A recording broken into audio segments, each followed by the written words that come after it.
Bom, gente, a parte 2 dos fungos, vamos falar especificamente sobre a importância dos fungos, tanto para a natureza quanto para o homem, tá? Só lembrando que os fungos, até pouco tempo atrás, 1959, eles ainda estavam na categoria de plantas. Eles ainda estavam no reino planta, junto com as bactérias, né?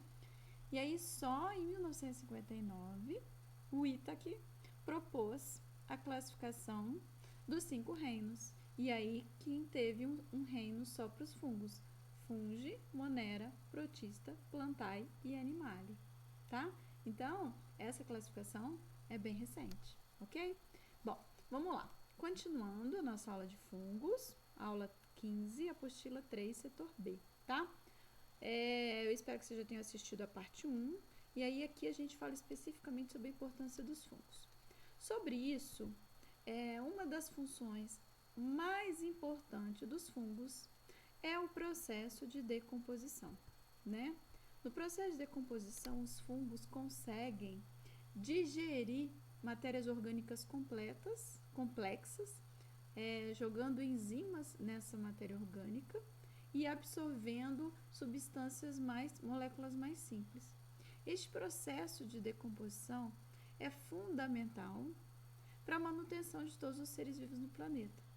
Vocês se lembram do processo da cadeia alimentar, em que nós temos a base da cadeia alimentar, formada por os organismos produtores, que são organismos fotossintetizantes, que conseguem, através da energia solar, sintetizar moléculas orgânicas que servem para a sua alimentação e para a alimentação dos demais níveis tróficos. Então, eu tenho os produtores e tenho os consumidores, consumidor primário, secundário, terciário, certo? Lembra que a energia segue um fluxo único, mas a matéria circula.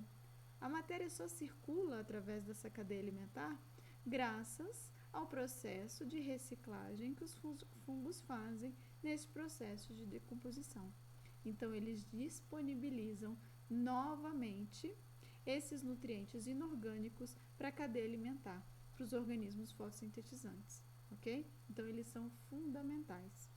Bom, uma outra característica ecológica fundamental é a associação ecológica que eles fazem com outros seres vivos de outras espécies.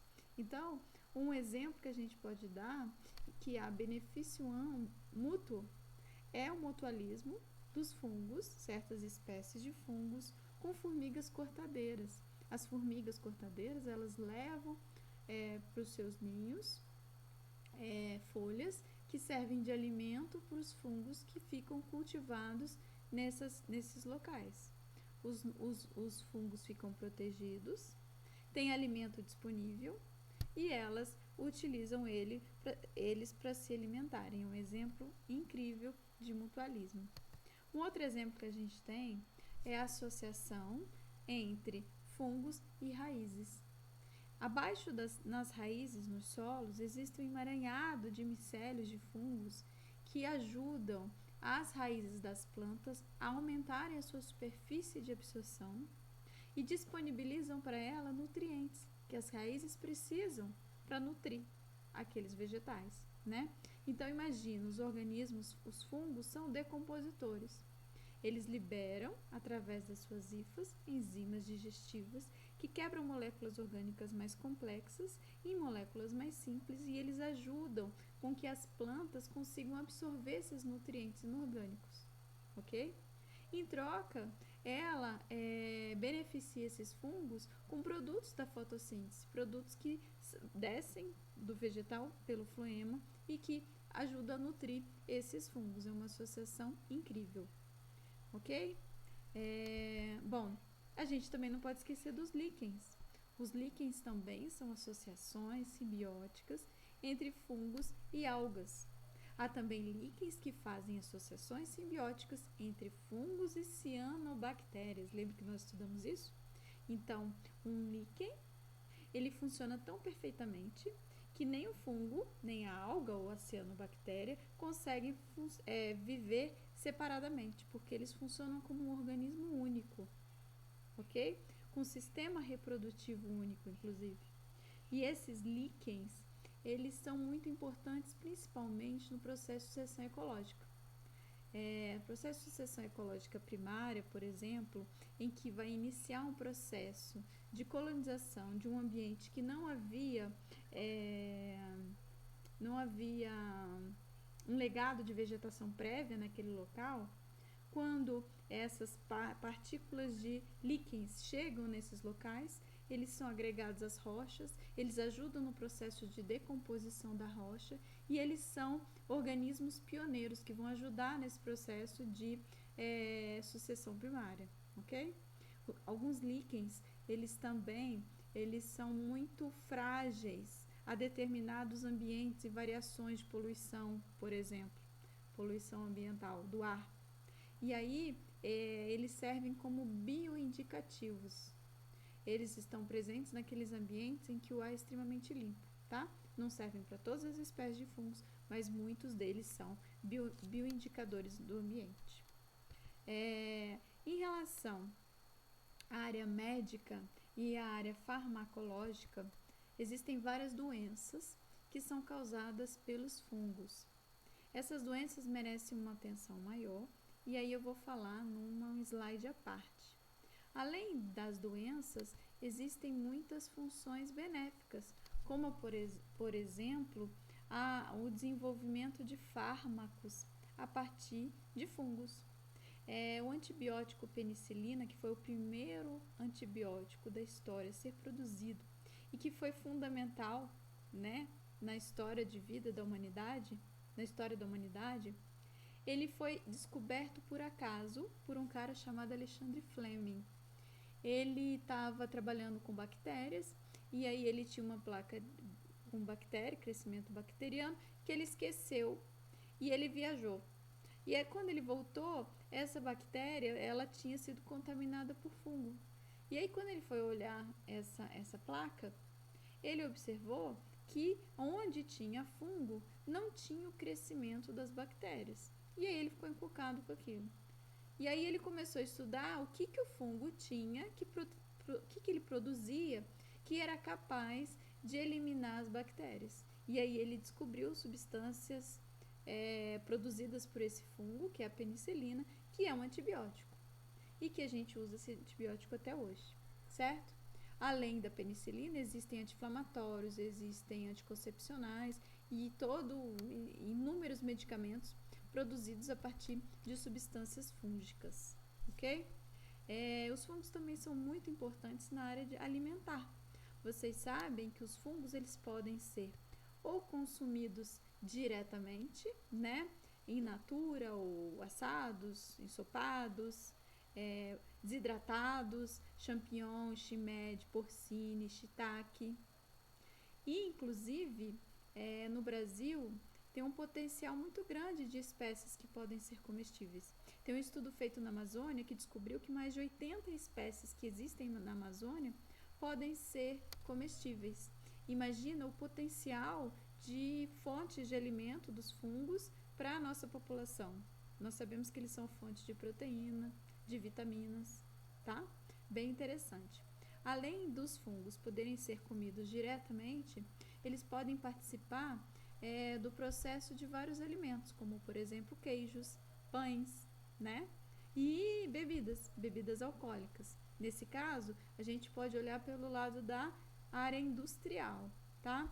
Os fungos, principalmente os fungos unicelulares, que são os lévedos, também chamados de leveduras, principalmente essa Saccharomyces cerevisiae, ela, através da fermentação de amido, de grãos, de carboidratos, de açúcares, ela consegue produzir álcool. E esse álcool, por exemplo, é utilizado na fabricação de biocombustível. É também utilizada para várias bebidas, por exemplo, vinho, saquê, cerveja. Esse álcool, quando é destilado, pode produzir whisky, pode produzir, se for, por exemplo, da batata destilado, pode ser vodka. Então, são inúmeras bebidas alcoólicas produzidas por esse álcool a partir da quebra de carboidratos que são realizados no processo de fermentação por essas leveduras, ok? E não pode esquecer dos pães. Bom, e aí uma outra função interessante, que existe um tipo de fungos que produzem o ácido cítrico, que é utilizado na fabricação da Coca-Cola. Também é um fungo, ok? Então, observa que tem muita função. Decomposição e associação, eu posso dizer que é de grande importância ecológica, a parte de doenças de importância médica e importância de saúde pública, produção de fármacos, indústria farmacêutica, né? Produção de antibióticos, anti-inflamatórios, remédios anticoncepcionais, indústria alimentícia, né? Indústria de biocombustível. Então, assim, é inúmeras as funções. Se você botar na balança pró e contra, o pró ultrapassa muito os contra, que são aqueles fungos que fazem parasitose e que causam doenças, certo? Bom, esse vídeo aqui eu ia passar para vocês, é um vídeo de 2 minutos e mostra como que as árvores se comunicam umas com as outras através das suas raízes no processo de micorriza. É muito legal e eu quero que vocês assistam. Então eu vou deixar um link na descrição do vídeo, tá? É um vídeo rapidinho que vale a pena, que é muito legal. Bom, vamos continuar. Em relação às doenças fúngicas, essas doenças que são ocasionadas por fungos, eles podem atacar plantas, tá? Existem várias doenças ocasionadas por fungos nas folhas das plantas, por exemplo, ferrugem. Eles podem também atacar os animais, tá? Como exemplo, eu coloquei uma foto de um gato com esporotricose. A esporotricose tem uma importância de saúde pública muito grande porque é uma zoonose. Vocês sabem o que é zoonose? Zoonose é uma doença que acomete animais, mas que pode ser transmitida para o homem. Então, ela é perigosa por esse motivo, tá? O fungo que transmite a esporotricose, ele vive naturalmente no ambiente, na terra. E aí os gatos são os que mais sofrem com essa doença, porque eles podem ser hospedeiros desse fungo e eles ficam muito doentes com esse fungo. O gato tem o hábito de fazer buraco na terra, de enterrar suas fezes, de mexer na terra. Esses fungos, eles podem entrar nas unhas deles e quando eles se coçam, se arranham, né, no processo de arranhadura que é natural deles, eles podem levar esse fungo para o epitélio e esse fungo causa sérias lesões, tá? No nariz, na boca, nas orelhas, nos olhos. E aí, se esse gato está doente e ele não é tratado, ele pode passar para um humano que tenha contato direto com essas lesões, ok? A esporotricose tem tratamento, tanto para os felinos quanto para os seres humanos, mas é uma doença muito importante de dizer pelo fato de ser zoonose, tá?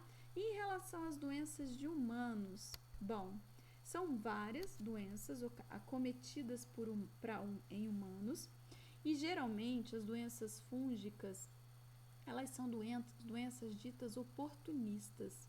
Então, elas acometem aquelas pessoas que têm um sistema imunológico que está um pouco comprometido, tá? São pessoas que estão imunodeficientes, imunocomprometidos, tá? Então, por exemplo, pneumonia acomete pessoas, por exemplo, portadoras do vírus HIV, pessoas que estão internadas em hospitais, pessoas que estão internadas em UTI. Então, a maioria dos casos da pneumonia é um fungo que fica no ar, seus esporos ficam no ar, é o fungo aspergillus. E aí, aquelas pessoas imunocomprometidas, elas inalam esse fungo e causam uma séria pneumonia, levando inclusive a óbito. A conjuntivite, a gente sabe que conjuntivite é inflamação na conjuntiva, que pode ser ocasionada por vírus, pode ser ocasionada por bactérias e também pode ser ocasionada por fungos, ok? Existe a meningite fúngica também, essa inflamação nas meninges, né? Que pode ser ocasionada por bactéria, por vírus e também por fungo, embora seja a meningite fúngica um pouco mais rara. E a cândida? A cândida é causada por um fungo, a Candida albicans, que pode ocasionar candidíase. A cândida, ele é um fungo que ela vive naturalmente no trato intestinal de todo mundo. Mas se a pessoa está com o sistema imunológico um pouco baixo, esse fungo ele pode vir a crescer e ocasionar lesões em outras regiões. Por exemplo, quando a candidíase é bucal, ela fica com esse aspecto aqui, olha a língua dessa pessoa. Pode até dar em bebezinho, aí no caso a gente chama de sapinho. Nenenzinho tem um sistema imunológico ainda um pouco mais frágil e às vezes ele pega e fica na região da garganta. Muitas vezes o neném se recupera naturalmente, não precisa nem de medicamento, tá? E também tem a candidíase vaginal, que acomete tanto homens quanto mulheres, só que é mais comum em mulheres. Dá principalmente a mulheres que têm vida sexual ativa, tá? E aí causa dor, corrimento, odor característico, inchaço e muita coceira. E aí tem que tomar medicamento. Tem via oral e uso tópico, né? Uso de pomada, tá? Muita gente não sabe, mas a cândida acomete muito pessoas que estão internadas em UTI. E aí leva a óbito por sepse. Dá uma proliferação tão grande de cândida que atinge a corrente sanguínea e aí pode levar o indivíduo a óbito, ok? Então, isso é usual, né, em UTI, principalmente porque a pessoa está doente, está imunodeprimida ali, ok? Existem doenças que atacam a pele, né, conhecidas como, por exemplo, pé de atleta, frieira. É um fungo que ele fica entre os dedos do pé. Os dedos do pé, principalmente no inverno, a gente não seca direito, ou tá com frio e fica o tempo todo de meia. Então, local úmido, aquecido, é justamente muito propício para a proliferação de fungos. Esses fungos, a da frieira, eles são muito fáceis de tratar. Basta usar medicamento, né, pomada, existem talcos e até mesmo a lavagem frequente com água e sabão e secar, muitas vezes já resolve, tá? Existem também inúmeras micoses, existem mais de 100 espécies de fungo que atingem o couro cabeludo, a pele toda, unha, que são tipos de micose, tá? Existe um tipo de micose que também é chamada micose de praia, micose de piscina, que se chama pitiríase. Também é chamada de pano branco. É uma doença que é um pouco mais difícil de tratamento. A medicação é mais complexa, tem efeitos colaterais, mas é possível de se tratar, de curar, tá? Para essa do pano branco, eu não coloquei aqui a foto, mas se tiverem interesse, é só colocar na internet pitiríase que ela aparece, ok? Tem uma também micose muito comum que acomete as unhas. Era mais comum ainda quando não tinha-se o hábito de esterilizar equipamentos para fazer a unha. Hoje em dia é obrigatório, né, esterilização de alicate, de tirar cutícula, esses outros equipamentos de fazer a unha, então é mais raro. Esse tipo de micose, a unha fica horrível e ele causa uma deformação na unha. Por quê? Porque esse fungo, o substrato dele que ele tá, é a unha. E aí, as enzimas digestivas atacam justamente a queratina da unha. E aí, ele consome essa queratina. E aí, sem queratina, a unha se entorta, tá? Mas o tratamento também é fácil, existem medicamentos antifúngicos, só que demora um pouco mais para se curar, porque você tem que esperar a unha crescer novamente, um ciclo inteirinho de crescimento da unha, ok? Então, são essas doenças. Para essas, a melhor forma de evitar pegar, né? Lavar bem as mãos, não compartilhar objetos de uso pessoal com alguém que esteja com aquela micose, aquela doença naquele momento, enxugar bem as partes do corpo que são pouco ventiladas, não ficar de calçado fechado o tempo todo. São algumas medidas que ajudam na prevenção de principalmente dessas micoses. Beleza? Bom, os exercícios eu vou gravar um vídeo à parte comentando eles, ok? Então, agora que você já assistiu as duas partes, tenta resolver os exercícios da apostila e eu volto comentando as respostas com vocês, ok? Por hoje é só, meninos. Um beijo e até sexta-feira.